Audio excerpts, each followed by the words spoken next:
I'm Rolene Marks. This is the Israel Brief, brought to you as always by Lay of the Land, bringing you those top stories making headlines from Israel. And you know we do that every Monday to Thursday. So let's get on with it. Let's take a look at those stories dominating the headlines, and we begin with news that the South still remains in a state of high alert.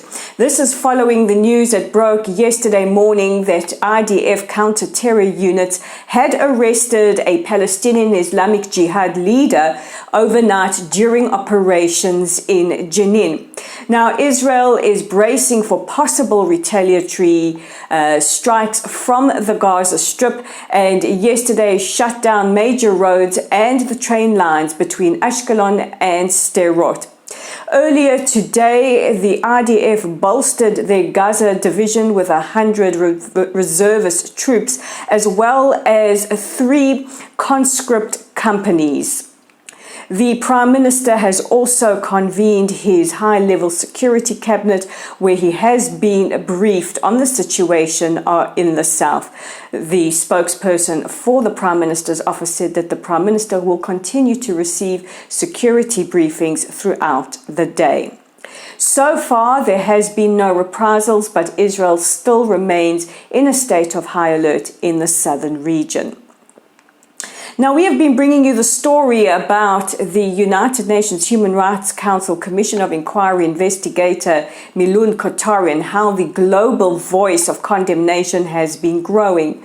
Well, we can add Norway and the European Union Parliament to the voices condemning Milun Kothari for his appalling comments, where he stated that Jews control social media and that Israel should not be a member state of the United Nations.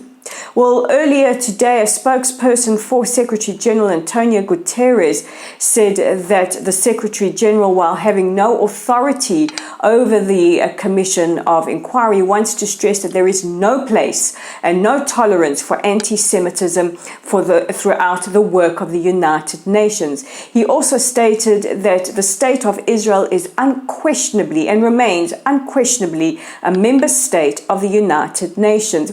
Meanwhile, pressure on Kothari to resign his post has been increasing. NGOs such as UN Monitor and various or UN Watch, NGO Monitor and various others, along with the World Jewish Congress, the Conference of Presidents of major American organizations and global organizations throughout the world, have called on Kothari to step down, as well as for the Commission of Inquiry to be dissolved.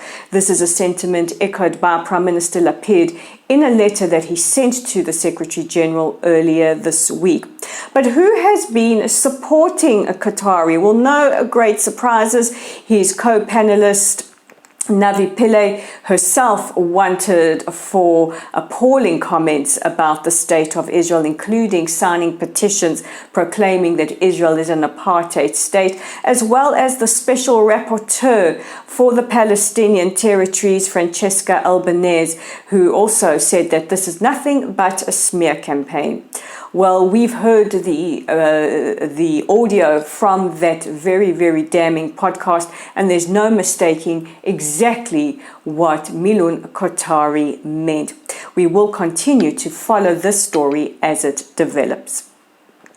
Meanwhile, a very disturbing and distressing story that has been making headlines over the last day or so are the alleged cases of sexual abuse by prisoners in a maximum security prison in Israel. Several female prison guards have come forward anonymously on various social media, speaking about events that happened several years ago, where they accuse prison guards of virtually handing them over to prisoners so they could be sexually abused. In a statement to Reuters yesterday, President Isaac Herzog said that he is in shock and he is in pain, and he feels absolutely sickened by these allegations and demands a full investigation. Israel police have confirmed that they have been questioning several prison guards, and this remains under gag order until the final investigation, and they said they will act accordingly with zero tolerance. And as always, we try to end our broadcast on something positive, and today is no exception. The former NBA star playing for the Boston Celtics, Enes Kanter, has launched his Enes Kanter Freedom Basketball Camp. Now, of course, I'm far too short for basketball unless I play the role as the ball, but this incredible project brings together children from Jewish, Muslim, and Christian backgrounds to learn how to play basketball, to improve their skills in a basketball camp in Jerusalem. Now, Kanter is a practicing Muslim. He originally comes from Turkey, and this project has been launched in conjunction with Together Vouch for Each Other, B'nai Zion, and Athletes for Israel, proving once again that the power of sports is unifying and transcends all politics. If only we could take that to other aspects of a society. And that's where we're going to leave it for today, but don't forget to check out our website at www.layoftheland.online. Our Facebook community is at Lottel Site. Give us a like, give us a follow.